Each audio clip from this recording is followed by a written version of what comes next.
तो उनको अब ज्ञान हुआ है परम धाम का, और वो बताने सुंदर साथ आने लगे और वो ज्ञान की धारा बहने लगी वहीं।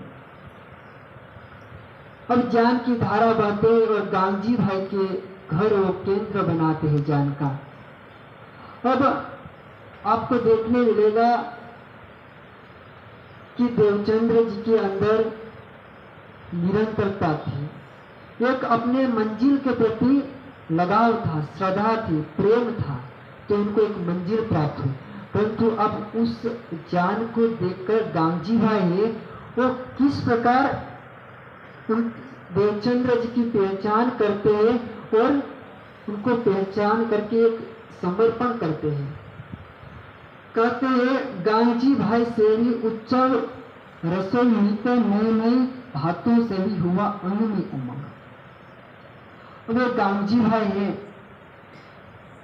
सतगुरु महाराज अपने घर पे ज्ञान का केंद्र बनाया है और सब सुंदर साथ सुनने आने लगे हैं। अब एक घर है, राजपूत है, सब सुंदर साथ आने लगे और सब जितने भी आने हो अपने घर का जितना भी हो, जितना भी कर सके उतना उस सुंदर साथ को भोजन कराते और वहीं देवचंद्र जी के माध्यम से प्रवचन और चर्चा सुनते, आनंद लेते। ये उनका समर्पण है, एक पहला भाव है। और निजानंद समाज में पहली बार जो शामिल होने वाले हैं, तारतम ग्रहण किया, वो गांधी भाई है और उनका त्याग है। और इसी प्रकार आगे बढ़ते और दिल में ये भाव है कि दिन प्रतिदिन सुंदर सा धीरे धीरे बढ़ते गए और वो भी अपनी दिल की भावनाएं बढ़ती गई, वो भी सेवा करते गए। और ये देवचंद्र जी का त्याग, समर्पण उसकी मंजिल के प्रति, तो उस मंजिल के प्रति गांधी भाई को भी श्रद्धा है, प्रेम है उनके प्रति, तो वो भी अपना समर्पण दिखा रहे हैं। और कहते हैं कि ए श्री धाम से आए खेल माया का देखन, इनको खबर कछु नहीं पर में पहचान से। वो भाव है उनके अंदर कि जो भी सुंदर सा ब्रह्म धाम से आए उनको कुछ भी पता नहीं है, इसीलिए सारा बोझ, जागने का बोझ अपने सिर पे लिया है और सब सुंदर साथ को बुला बुला के वो जागने अपने घर पर करवा रहे और सुंदर साथ आते जा रहे हैं। अब सुंदर साथ जी आप सोचिए, एक अपना जागने का बोझ लिया है, एक सेवा कर रहे हैं, मतलब कि एक ट्रस्ट है, समझ लो। उनके अंदर ना अहंकार है ना कुछ भी नहीं है, एक देवचंद्र जी के प्रति श्रद्धा है, धाम धनी उन्होंने स्वीकार किया है। एक कीर्तन ग्रंथ में चौपाई आती है, खोलो जोश बंदगी खोए और साहिब की दोस्ती। खोले जोश, अगर जिस व्यक्ति के अंदर अहंकार प्रवेश करता है, अभिमान प्रवेश करता है, तो क्या होता है? खोए जोश। अगर राज्य का जोश जो दिल में आ रहा है वो भी गायब हो जाता है। और खोए बंदगी, जो अपने अंदर भक्ति थी, राज्य के प्रति ईमान था, श्रद्धा था, प्रेम था, वो भी गायब हो जाता है। और खोए जो दोस्त, जो एक राज्य के प्रति हमारी मित्रता थी, आप जानते हैं मित्रता किससे कहते हैं? जो अपने दिल की बातें अपने मित्र के सामने पूरी खोल के बता दे, वो मित्रता होती है, वही दोस्ती है। एक शेख जी मिर्जी का बयान के नाम से एक पुस्तक है, जानती कि वहां प्रकाशित हुआ है। तो मिर्जी शेख जी से प्रश्न पूछते हैं, लालदास जी श्री जी से प्रश्न पूछते हैं, कहते हैं कि सच्चा दोस्त कौन है? तो श्री जी बताते हैं कि जो खुदा की ओर, जो परमात्मा की ओर खींच के ले जाए ना, वो हमारे दोस्त हैं।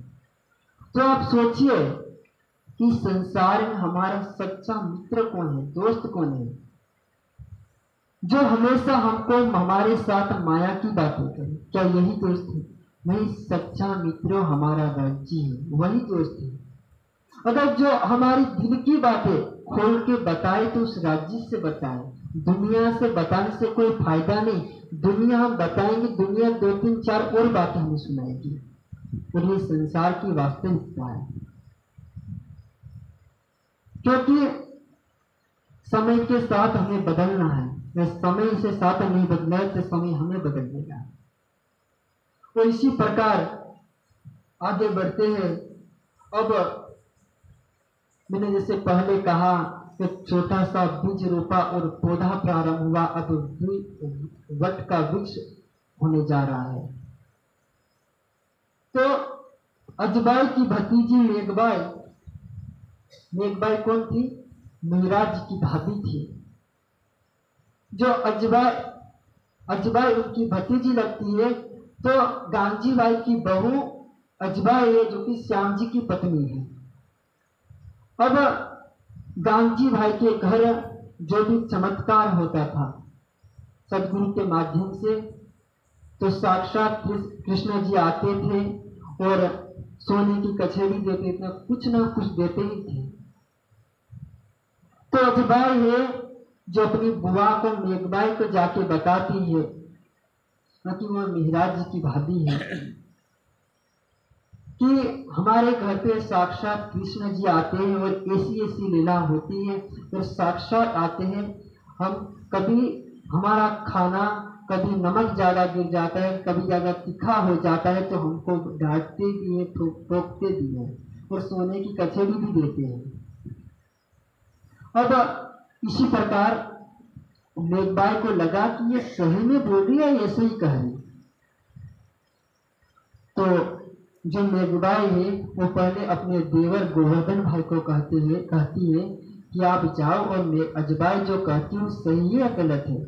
तो गोवर्धन भाई भी नहीं जाते और अपनी पत्नी को भेजते हैं, पद्मा बाई को। तो वो जाती है और वहां देखती है कि किस प्रकार सदगुरु के माध्यम से चर्चा प्रवचन होता है और साक्षात जमुना जी प्रकट होती है, किस प्रकार चमत्कार होता है। अब सुंदर साहब, आप सोच रहे होंगे कि स्वामी जी एक तरफ चमत्कार का निंदा करते हैं और एक तरफ ये वितक कहते हैं कि चमत्कार। आप सोचिए उस समय ये निजानंद दर्शन का इतना प्रकट करने के लिए, यानी कि समाज में फैलाने के लिए, एक नींव बनाने के लिए, जब जिस प्रकार हम घर बनाते हैं तो नींव बनाने के लिए कुछ ना कुछ करना पड़ता है, पत्थर लाना पड़ता है, सीमेंट कुछ करना पड़ता है। तो चमत्कार के माध्यम से सुंदर साथ को इकट्ठा किया और उन चमत्कार के माध्यम से संगठित हुए और धीरे धीरे परमधाम का ब्रह्मज्ञान की धारा बहने लगी। और जो चमत्कार में जितने भी जागनी हुई थी तो वापिस वो माया में जाते ही है। परंतु ये प्रसंग है मेहराज जी का और देवचंद्र जी का मिलाप, और गोवर्धन भाई जाते हैं देवचंद्र जी के पास। 1 महीना हो गया सुनते सुनते, और जाते हैं और फिर आते हैं। तो मेहराज जी छोटे ही थे, तो आप जानते हैं कि बाल हट, महिला हट और योग हट, 3 हट होते हैं, वो किसी को नहीं मानते। तो बाल हट है मेहराज जी और गोवर्धन भाई को कहते हैं कि मुझे भी आना है आपके साथ।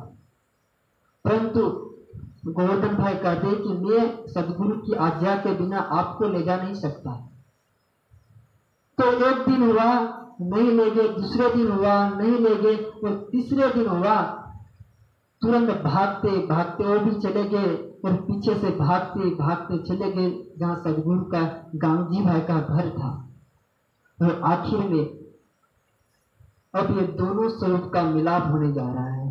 ये 2 स्वरूप है जिनके माध्यम से आगे सदगुरु उनको उपदेश देंगे, निर्देश देंगे कि आपके माध्यम से आगे जागरण किस प्रकार होगी। एक वट वृक्ष कैसे प्रारंभ होगा और एक मीठे फल उसमें लगेंगे, और उस मीठे फल में शायद हम भागीदारी हो या ना हो, वो हमारे पर है। और जिस प्रकार उन मीठे फल का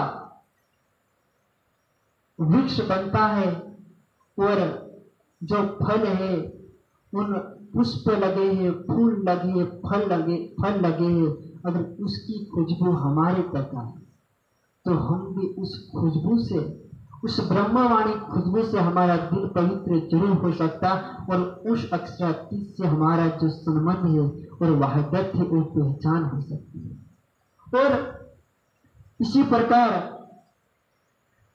आगे बढ़ते हैं और दिन रात प्रवचन होने लगा, और अब जहां सत्य काम होता है वहां दजाल जरूर आता है, जहां सत्य होता है वहां असत्य जरूर प्रारंभ होता है। अब उसी प्रकार गांधी भाई के घर रात दिन प्रवचन होने लगा, परमधाम की ब्रह्मवाणी की रसधारा बहने लगी, तो लोग आने लगे, दिन रात प्रवचन सुन रहे, और एक तरफ पुरुष वर्ग है और एक तरफ महिला वर्ग है। जो वहां के पंडित थे वो सोचने लगे, अपने मन में विचार करने लगे कि जो हमारे पास प्रवचन सुनने आते थे आज वो नहीं आते, और गांधी भाई के घर जाने लगे। तो उनके मन में लगा कि हमारे पास जो कुछ भी पैसे धन आता था वो आना बंद हो गया, तो वहां के कोतवाल था उनको शिकायत कर दी कि गांधी भाई के घर पुरुष और महिला वर्ग आते पर वो क्या करते पता नहीं, तो जरा उसकी जांच कीजिए। तो वहीं जाते हैं। आप सोचिए, ये जहां ब्रह्मवाणी की धारा बह रही है वहां दज्जाल आना प्रारंभ हुआ, वहां लोग तंग करना प्रारंभ हुआ, क्योंकि ये उस समय की बात नहीं। श्री जी के नवतनपुरी से लेकर पन्ना जी तक आए, वहीं हमेशा उनके सामने कहीं ना कहीं उनको कठिनता झेलनी पड़ी, संघर्ष के साथ आगे बढ़ना पड़ा। तो वो 2 सैनिक को भेजते और वहां जाते हैं। अब घर में दीपक जल रहा है तो दीपक उनको दिख रहा है, परंतु जैसे पास जाते हैं तो दीपक भी दूर दूर जाता है। ये राज्य उनकी निगहबानी कर रही है, और जिस प्रकार तो जाते जाते हैं तो दीपक भी दूर दूर जाता है। एक धुरा जी निकल जाते हैं, एक मोहनिया नाम के गांव में निकल जाते, और उस गांव के कुएं के चारों ओर घूमता रहता दिन पूरी रात। और यही राज्य उन ब्रह्म सृष्टियों की रक्षा कर रहे हैं। अगर आप भी कहीं ना कहीं धाम धनी की सेवा कर रहे हैं, कहीं ना कहीं जागने की सेवा कर, कहीं ना कहीं कुछ भी कर रहे हैं, तो आपकी सेवा में कुछ राज्य हाजिर रहेंगे। कहीं भी कष्ट नाम मात्र का नहीं रहेगा। मैं आपको एक बात बता देता हूं, हमने देखा तो नहीं, परंतु मुझे स्वामी जी ने अपनी वितक चर्चा में लिखा है कि ज्ञानपीठ के ट्रस्टी थे, तो कहीं जा रहे थे अपनी कार में, पूरे जितने भी ट्रस्टी थे उस पर बैठे थे। तो रास्ते में जाते जाते सामने से ट्रक इतनी जोर से आ रहा था कि उनके सामने आ रहा था, परंतु उनके गाड़ी के आते आते वो पलट गया और टकरा भी नहीं पाया। एक जाहिरी मेहर है, ये राज्य की जाहिरी मेहर है जो हमेशा उन जिसने राज्य के प्रति अपनी सेवा लगाई है, समर्पण किया है, उनकी सेवा में तत्पर है। और यही आप पूरी वितक में देखेंगे, कहीं ना कहीं तो राज्य हमेशा उन सुंदर साथ की हाजिर में रहेंगे और हमेशा उनकी रक्षा करते रहेंगे। और ये सही है, ये कोई मामूली बात नहीं है। और इसी प्रकार आगे बढ़ते हैं और मेहराज जी का और उनका मिलाप हो जाता है, और इसे करते करते देवचंद्र जी भी मेहराज जी को अपने जागने का उपदेश देने लग जाते हैं कि आगे क्या होगा, क्या करना है, और आगे शाकुमार और शाकुंडल की आत्मा होगी तो उनकी आत्मा की जागृति आपको करनी है। और आज समाज के अंदर कई ऐसे कर्मकांड फैले हैं, मूर्ति पूजा फैली है, कई ऐसे हमारे वेद एवं वाणी के विरुद्ध फैला है। आपको इस वाणी आपके दिल से, आपके तन से ब्रह्मवाणी का अवतरण होगा और आप पूरे भारत देश में आपको इस ब्रह्मवाणी की रसधारा फैलानी है और जागने का अभियान आपको चलाना है। इसी प्रकार वो आगे बढ़ते गए और एक बात बताता हूं मैं आपको, जिस प्रकार श्री जी जागने के लिए आगे बढ़े हैं और उनके धाम हृदय अक्षरातीत विराजमान है, वो जागने की सेवा में तत्पर है वो, और उनके मार्ग में संघर्ष आ रहे, कठिनाई आ रही है, तो भी आगे बढ़ते जा रहे हैं। और इसी प्रकार वो आगे बढ़े कि एक दिल में लक्ष्य, एक मंजिल प्राप्त करने का लक्ष्य उनके दिल में दृढ़ता है मन में, तो आगे बढ़े जा रहे हैं, संघर्ष है मन में और करते जा रहे हैं। और इसी प्रकार धाम धनी खुद इस ब्रह्मवाणी की में कहते हैं कि अगर कोई ना कोई सुंदर साथ इस मार्ग पे चलेगा, अगर इस ब्रह्मवाणी का मंथन करेगा, इस चितवाणी का मार्ग फैलाएगा, एक सेवा का अपने दिल में सेवा का भाव लेगा और एक समाज के प्रति समर्पित रहेगा, तो राज्य भी आप एक कदम आगे बढ़ाएंगे तो आपके लिए और 100 कदम आगे बढ़ाएंगे। और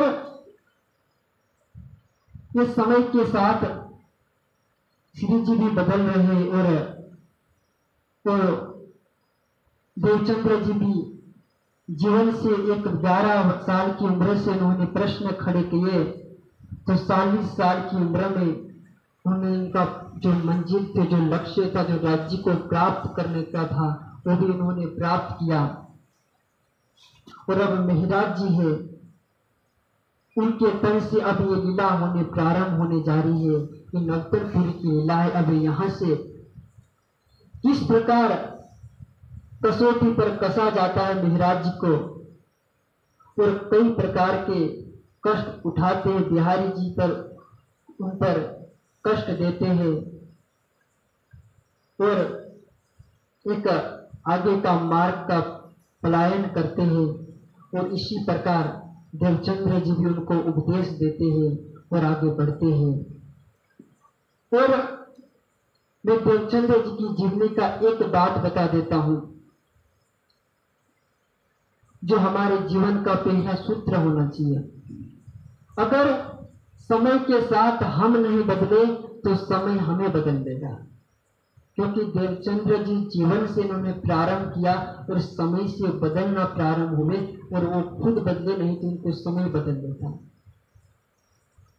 अगर इस हम यौवन अवस्था में हम नहीं बदले तो धीरे धीरे हमें भी समय बदलने में मजबूर कर देगा, और ये कड़वा सच है, क्योंकि यह वास्तविकता है जीवन की।